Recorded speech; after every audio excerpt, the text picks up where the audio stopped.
किताब अंदर का मुसाफिर पार्ट 5। ये दुनिया आलमे असबाब है।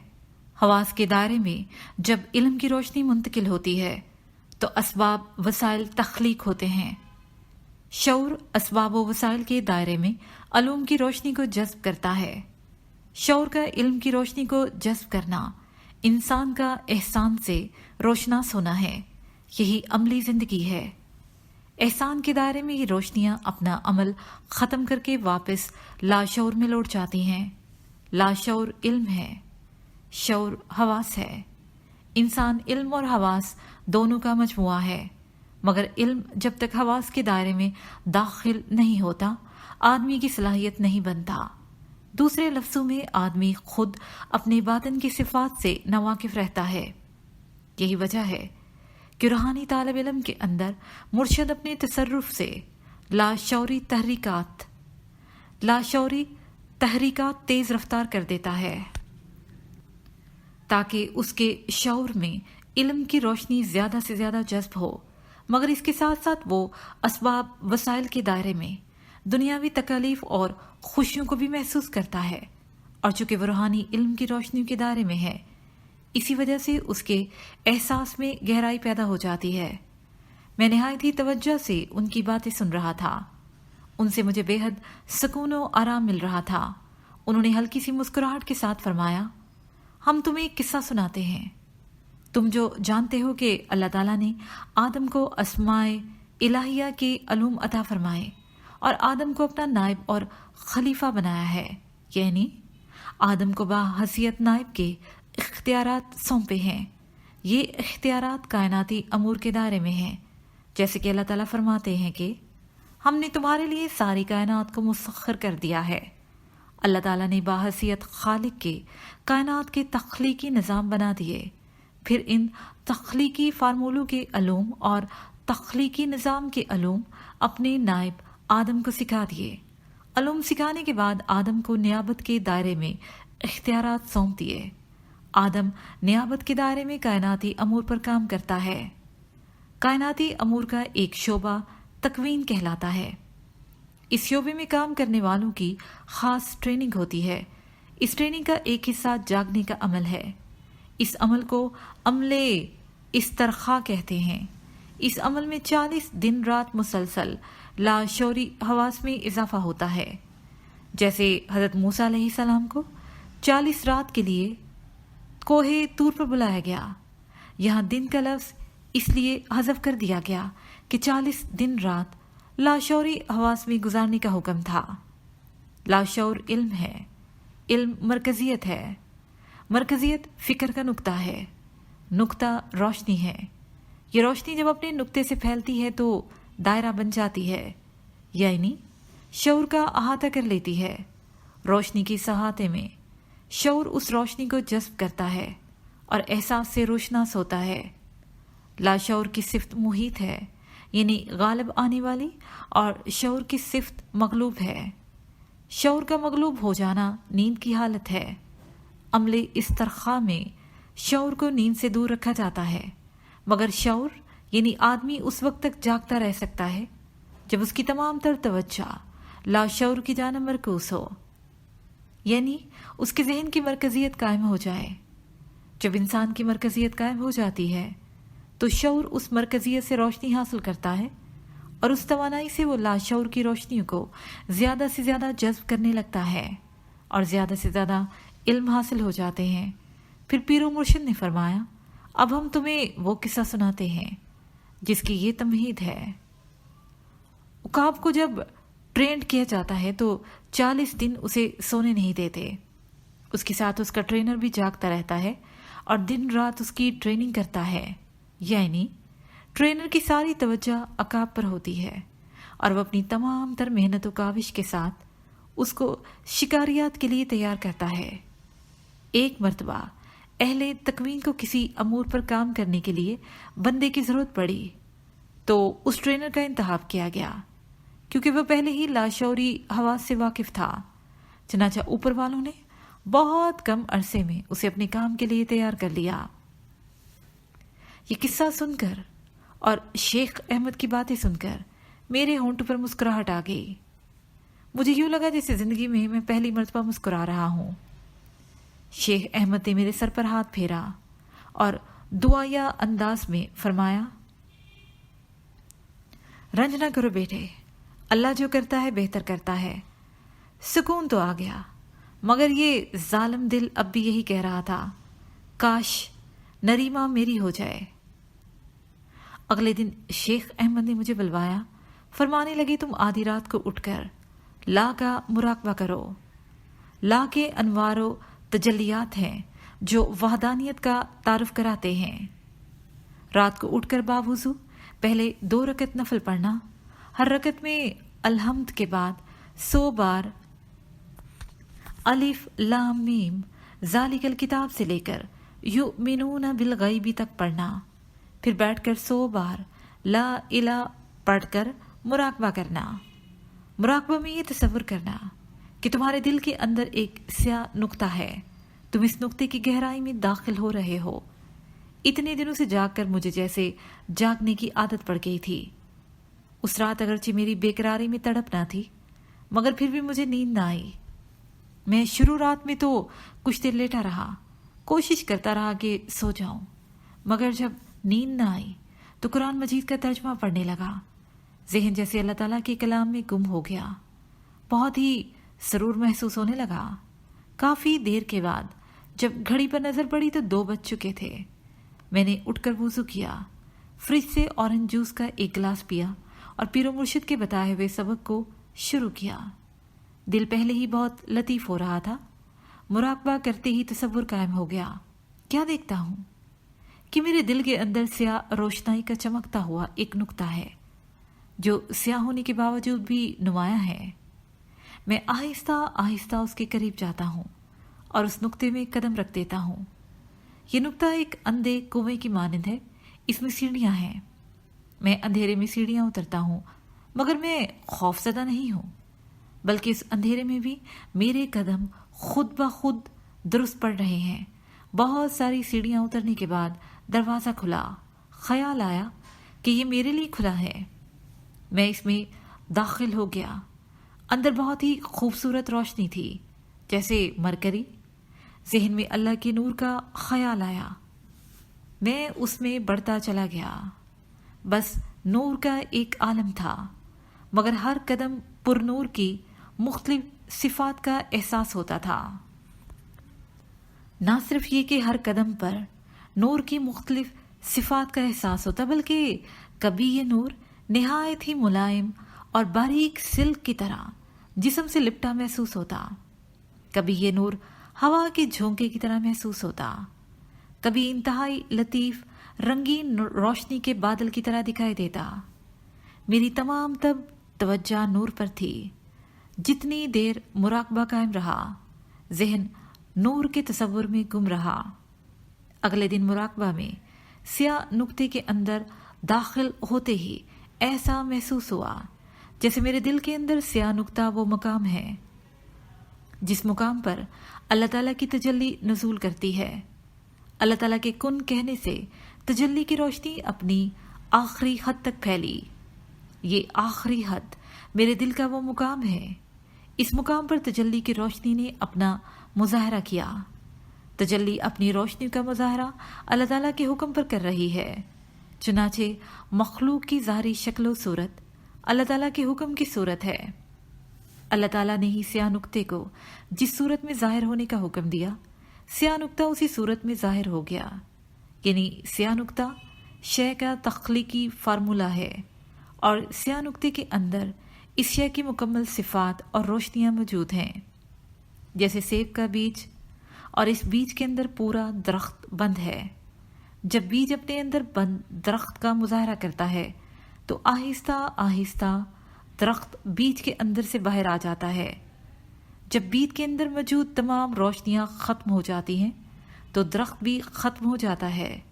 درخت کا ختم ہونا روشنی کی زمین پر حرکت کا ختم ہونا ہے، خود روشنی کا ختم ہونا نہیں ہے، کیونکہ بیج کے اندر کی روشنی درخت کی روح ہے، اور روح اللہ کا امر ہے۔ اللہ کی ذات حی و قیوم ہے، بس اللہ کی ذات کا ہر جز حی و قیوم ہے. اللہ کا امر بھی حی و قیوم ہے. وہ اپنے مقام سے ذہن کی جانب نزول کرتا ہے، اللہ کے ارادے کے مطابق اپنا ڈسپلے کرتا ہے اور پھر اللہ تعالیٰ کے ارادے میں لوٹ جاتا ہے. میرے ذہن میں آیا یہ سیاہ نقطہ میری اصل ذات ہے، جس کے اندر وہ تمام روشنیاں اور رنگ موجود ہیں جن کا مظاہرہ میری ذات سے ہو رہا ہے اور آئندہ ہونے والا ہے. اب ذہن میں آیا میری ذات کیا ہے؟ میری ذات تو کچھ بھی نہیں ہے، سب کچھ تجلی ہے. تجلی اللہ کی ذات کا عکس ہے جو اللہ کے حکم پر مرکوز دل تک پہنچتی ہے اور اس مرکز سے اپنا ڈسپلے کرتی ہے. سارا ڈسپلے تو تجلی کی روشنی کا ڈسپلے ہے. پھر میری ذات کا تذکرہ درمیان میں کہاں سے آ گیا؟ مجھے یوں محسوس ہوا جیسے میری ذات محض ایک مفروضہ ہستی ہے. سلمان کیا؟ سلمان بس ایک فرضی نام ہے جو تجلی کی روشنی نے اپنے مظاہراتی جسم کو دے دیا ہے. جب تک یہ مظاہراتی جسم موجود ہے سلمان نام بھی موجود ہے. جب یہ جسم بکھر گیا تو سلمان کی ذات بھی ختم ہو گئی. میرے اندر ایک شور مچ گیا جیسے میرے وجود کا ذرہ ذرہ چیخ چیخ کر کہہ رہا ہو لا الہ. بہت دیر تک یہ تکرار میرے اندر ہوتی رہی، یہاں تک کہ میرے یقین میں یہ بات آ گئی کہ نفی اللہ کی نہیں ہے بلکہ نفی تو میری ذات کی ہے. لا کی ہستی تو میرا اپنا وجود ہے جو محض ایک مفروضہ نام ہے. اصل سلیمان کیا ہے؟ تجلی کی وہ روشنی ہی تو ہے جو اس مرکز دل کے مقام پر آ کر اپنا مظاہرہ کر رہی ہے. اگر سلمان کا نام درمیان سے نکال دیا جائے تو بس اللہ ہی رہ جاتا ہے کہ اللہ کے حکم سے اللہ کی تجلی اپنا مظاہرہ کر رہی ہے. دنیا میں آ کر تجلی کی آنکھ اپنے مظاہرے کو دیکھتی ہے، اصل ذات کو نہیں دیکھتی. اصل ذات تو اللہ کی تجلی ہے.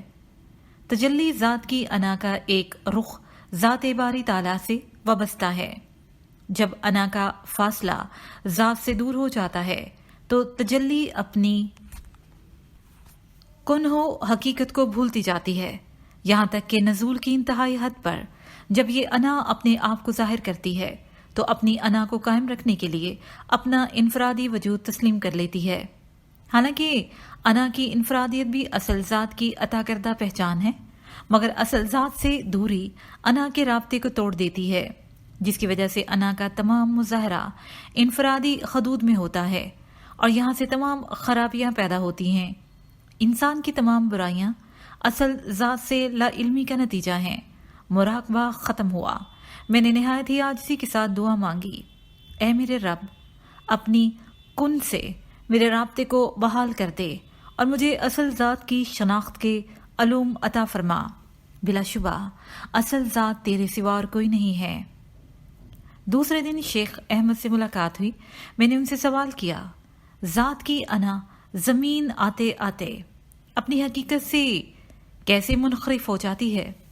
فرمایا ذات کی انا تجلی ذات کی روشنی ہے، جیسے سورج اور سورج کی روشنی یعنی دھوپ. تجلی ذات کو ہم سورج کہیں تو تجلی ذات کی شعاعوں کو یا دھوپ ہے. اللہ تعالیٰ کے کن کہنے سے تجلی ذات کی شعاعیں کائنات کے خلا میں بکھری ہیں. اللہ تعالیٰ شعاع کو سما کہتے ہیں اور جہاں شعاع کر ٹکراتی ہے اس سکرین یا بساط کو ارض یا زمین کہا گیا ہے. جس بھی ارض یا سکرین سے شعاع ٹکراتی ہے اس سکرین پر شعاع یعنی روشنی کے جذب ہونے کا پرسیپشن عمل شروع ہو جاتا ہے. یہی عمل تخلیق کہلاتا ہے. تجلی ذات کے نقطے سے شعاع جب مادی زمین کی جانب نزول کرتی ہے تو بہت سے سکرین یعنی ارض سے گزرتی ہوئی آتی ہے. ہر شعاع فارمولہ یا روح ہے. روح جس بھی ارض پر آ کر ٹھہرتی ہے وہاں اپنا ایک جسم بنا لیتی ہے اور اپنی روشنیوں کا ڈسپلے کرتی ہے. روح یا شعاع جس بھی ارض سے ٹکراتی ہے اس ارض کے ذرات روح کی روشنی کو اپنے اندر جذب کر لیتے ہیں. جیسے مٹی میں پانی ڈالا جائے تو مٹی کے ذرات پانی کو جذب کر لیتے ہیں. روح کا ظاہری جسم اس ارض کے ذرات ہیں جن میں روح کی روشنیاں جذب ہیں، اور باطن یعنی اصل روح ذرات کے اندر جذب شدہ روشنی ہے.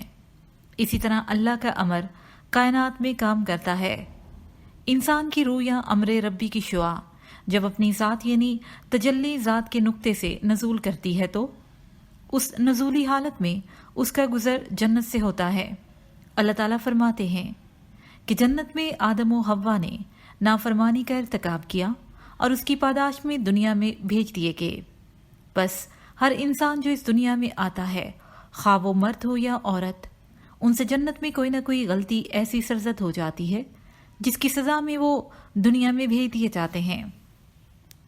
गलती का इर्तिकाब करने की वजह से जो राब्ता ज़ात बारी ताला से रूह का था वो राब्ता टूट जाता है, जिसकी वजह से रूह अपनी ज़ाती अना को बरकरार रखने के लिए इनफरादी अना की तख्लीक करती है।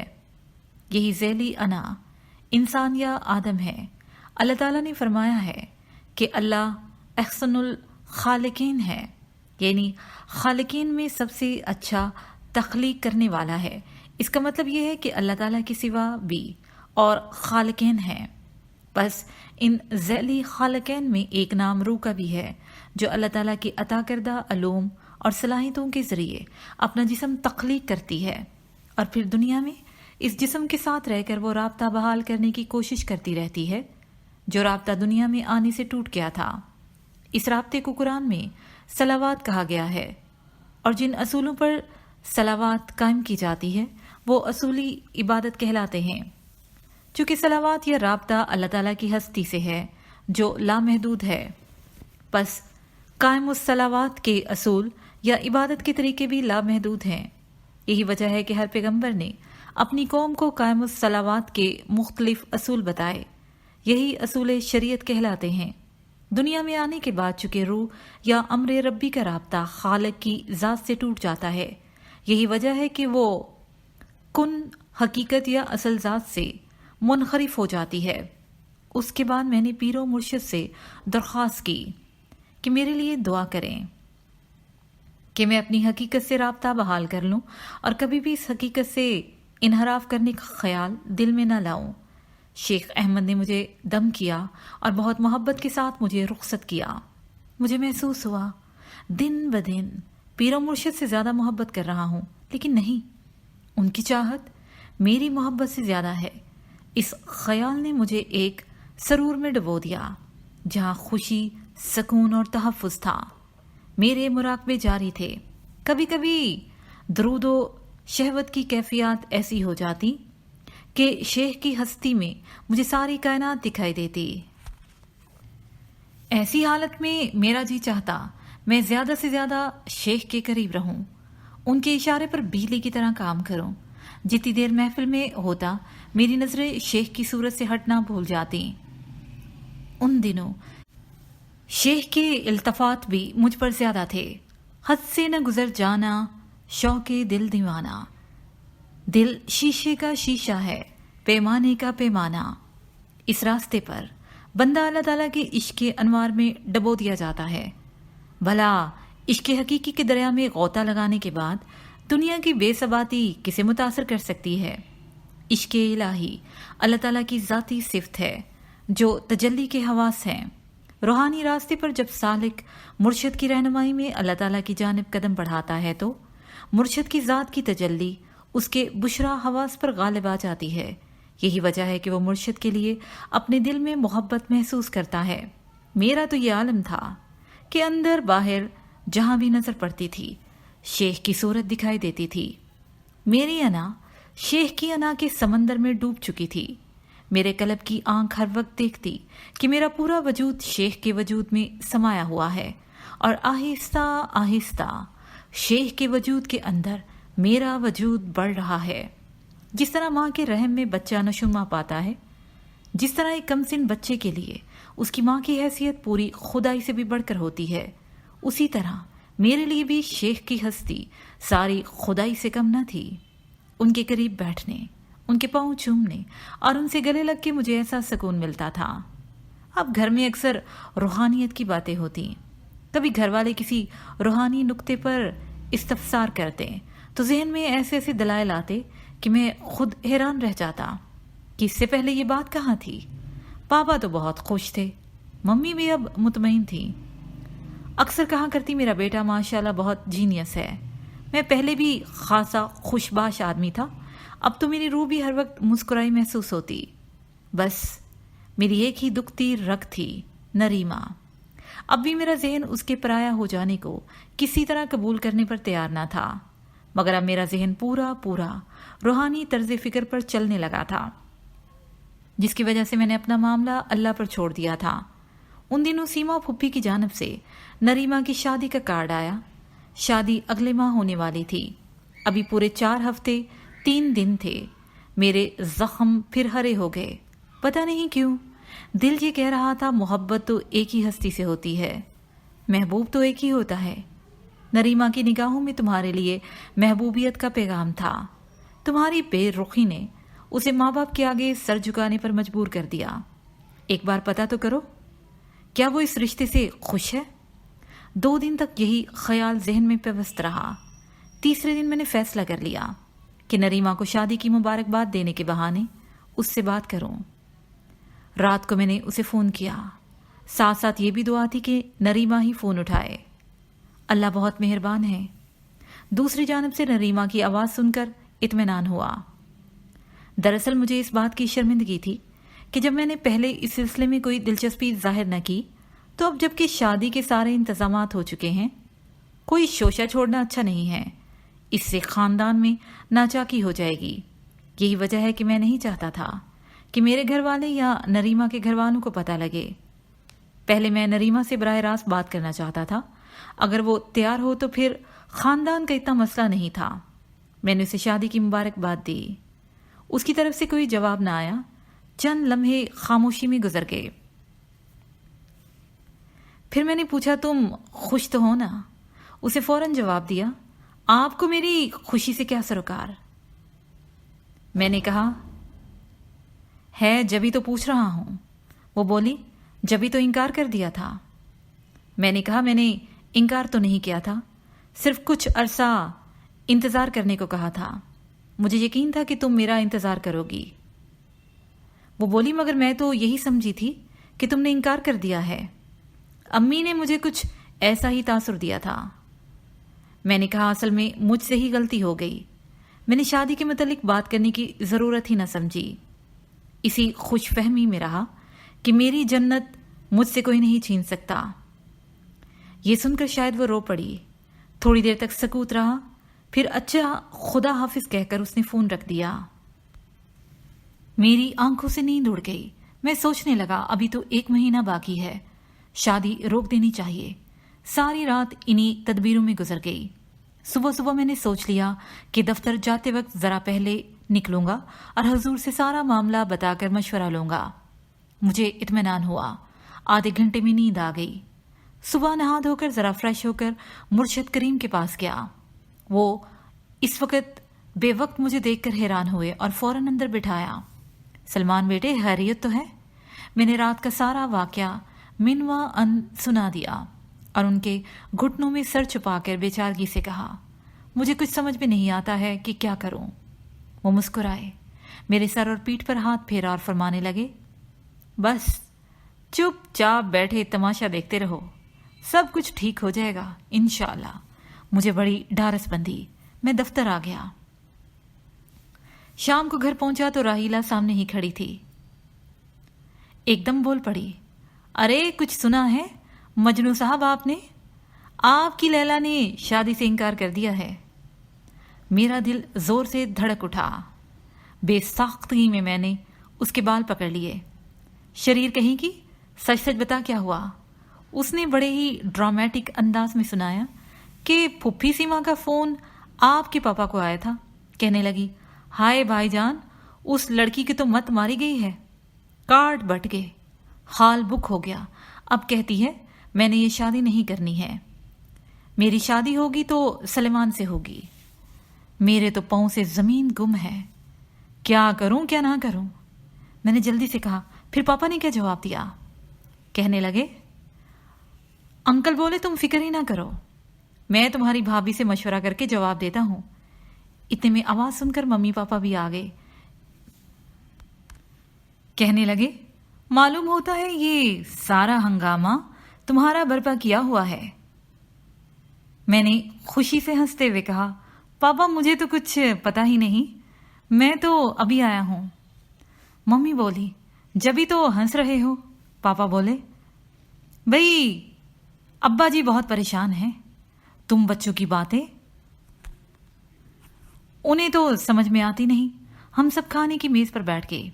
तय ये पाया कि शादी की जो तैयारी है, शादी उसी तारीख पर हो, मगर जैसा कि बच्चे चाहते हैं नरीमा और सलेमान की हो जाए। अब रह गया मसला नरीमा के मंगेतर का, तो पापा और चाचा दोनों उन लोगों से बात करके उन्हें समझा दें। तो ऐसा लग रहा था जैसे मैं ख्वाब देख रहा हूं। बार बार ख्याल आता। पीरो मुर्शिद की दुआ कबूल हो गई। शाम को काम से सीधा मैं शेख के पास पहुंचा। उन्हें तमाम सूरत हाल से आगाह किया, उनका शुक्रिया अदा किया, मजीद दुआ जारी रखने की गुजारिश की ताकि हालात मामूल पर आ जाएं, और घर आ गया। पापा और चाचा 2 दिन बाद वापस आ गए।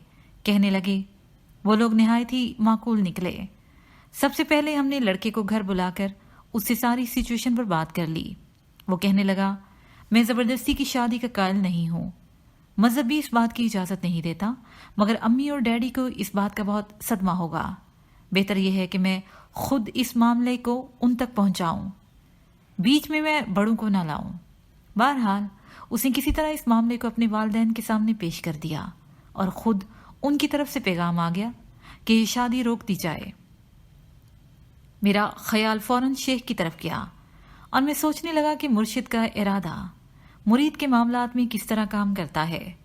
मुरीद को मुर्शिद की जात से कितना तखफ़्फ़ुज़ हासिल होता है। मुझे यकीन हो गया शेख अहमद इस रिश्ते से बहुत खुश हैं। अब घर में फिर से एक बार शादी की गहमा गहमी शुरू हो गई। घर की सारी ख़वातीन हरकत में आ गई।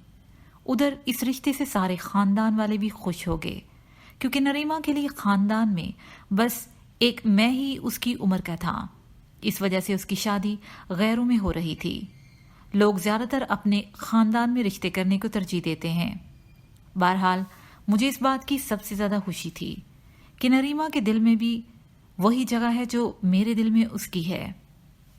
शादी के लिए मैंने दफ्तर से 15 दिन की छुट्टी ले ली। इसी दौरान वलीमा भी होना था। बारात कराची से पिंडी गई। चंद लोग हवाई जहाज में गए, बाकी रेलगाड़ी में सारी बारात गई। शादी के बाद तीसरे दिन हम कराची रवाना हुए। वलीमा 7वें दिन था। वलीमे से एक दिन पहले पिंडी से सारे रिश्तेदार और नरीमा के घर वाले आ गए। अजीब रंगीन माहौल था। खुशियों से भरी फिजा में हमारी रूहें भी खुशी से झूम रही थी। पीरो मुर्शिद की दुआएं रहमत बनकर हमारे ऊपर मुहीत थीं। नरीमा से मिलने के बाद मेरा दिल और भी ज्यादा शेख की मोहब्बत और तशक्कुर के जज्बात से लबरेज हो गया था। जब भी नरीमा की जानिब देखता, शेख की दुआएं याद आ जाती और मैं अल्लाह का शुक्र अदा करता जिसने मुझे मेरे शेख से मिलवाया और शेख के जरिए नरीमा से मिलवाया। नरीमा घर की लड़की थी। उसे घर के माहौल में एडजस्ट होते कुछ देर न लगी। घर का हर फर्द उस पर जान देता था। और फिर सबसे बड़ी चीज तो मियाँ बीवी की जहनी हम आहंगी है। अज़दवाजी जिंदगी की सबसे बड़ी खुशी मियाँ बीवी में आपस की मोहब्बत है। घर के सब अफराद शेख के हजूर हाजिर बाश हो गए। सबके साथ नरीमा भी पहली बार वहां गई। शेख अहमद का चेहरा खुशी से चमक गया। उस दिन पीरो मुर्शिद ने बहुत अच्छी अच्छी बातें बताई। कुछ अपने शुरू दौर की बातें कि किन किन मराहल से गुजरकर रूहानियत में कदम रखा। मुझे उनकी बातें सुनकर यूं लगा जैसे नरीमा की तरबियत का पहला सबक है। चंद रोज बाद नरीमा ने भी शेख अहमद से बैत कर ली। अब हम दोनों आज़ादी के साथ रूहानियत पर बातचीत करते और खुशी खुशी एक दूसरे के साथ तबादला ख्याल करते। अगर जहनी हम आहंगी हो तो 2 दिमाग मिलकर एक बड़ी ताकत बन जाते हैं। इसका अंदाजा मुझे अब हुआ। अब कुरान के छुपे हुए इसरार और हिकमतें बहुत जल्द जहन में आ जाती। नरीमा का जी चाहता कि वो भी रियासतें करे, मगर शेख अहमद ने कहा, अभी नहीं, हर काम अपने वक्त पर अच्छा लगता है। अभी तुम्हारी रियासत ये है कि बातर्जमा कुरान पढ़ा करो, और तुम्हारी सबसे बड़ी रियासत अमूर खानादारी है और घर वालों की खिदमत है। औरत के लिए मर्द से हटकर मुजाहिदे का प्रोग्राम है, क्योंकि औरत घर से बाहर रह नहीं सकती। اس کے اوپر گھر کے کام کاج کی بھی ذمہ داریاں ہوتی ہیں. یہی وجہ ہے کہ میں ان کے لیے مجاہدہ ہے. جیسے حضرت بی بی فاطمہ رضی اللہ عنہا گھر کے کام کاج کرتی تھیں، چکی پیستی تھیں، مشکیزہ بھر کر کنویں سے پانی لاتی تھیں. چکی پیستے پیستے ان کے ہاتھوں میں چھالے پڑ جاتے تھے. ایک بار کسی نے انہیں اطلاع دی کہ مال غنیمت میں کچھ کنیزیں آئی ہیں. اپنے گھر کے کام کاج کے لیے آپ بھی حضور پاک صلی اللہ علیہ وآلہ وسلم سے ایک کنیز مانگ لیں. آپ نے حضور پاک صلی اللہ علیہ وآلہ وسلم سے کہلوا بھیجا کہ ایک کنیز مجھے بھی عنایت کر دیں تو مجھے گھر کے کاموں میں کچھ فراغت ہو جائے. یہ سن کر حضور صلی اللہ علیہ وآلہ وسلم آپ رضی اللہ عنہا کے گھر آئے اور فرمایا، بیٹی، تمہارے لیے کنیز سے بہتر یہ اسما ہے. تم ہر نماز کے بعد انہیں پڑھ لیا کرو. سبحان اللہ 33 بار، الحمدللہ 33 بار اور اللہ اکبر 34 بار. اس لیے اس تسبیح کو تسبیح فاطمہ رضی اللہ عنہا کہتے ہیں. حضور صلی اللہ علیہ وآلہ وسلم کے ذہن میں اپنی بیٹی کی روحانی تربیت تھی اور روحانی تربیت کے لیے مجاہدوں کی ضرورت ہے. ایسے مجاہدے جن سے نفس اپنی خواہشات سے کمزور پڑ جائے. اس کے ساتھ ہی یہ پارٹ اپنے اختتام کو پہنچا.